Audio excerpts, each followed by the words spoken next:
In today's video, I'm going to show you how you can add a password to your PDF file.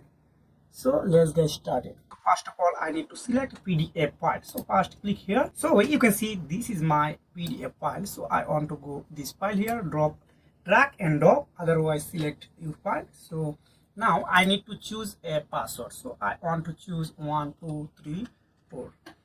Again click on 1 2 3 4. You can see this is a password. So I want to click on product PDF. Just you wait a second for processing.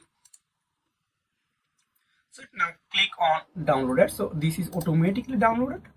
So now if I want to open it, just click here. You can see the password are required. If you have enter your password, right password, it will be open. So if you have found this video helpful, please like and subscribe this channel. See you again. Take care.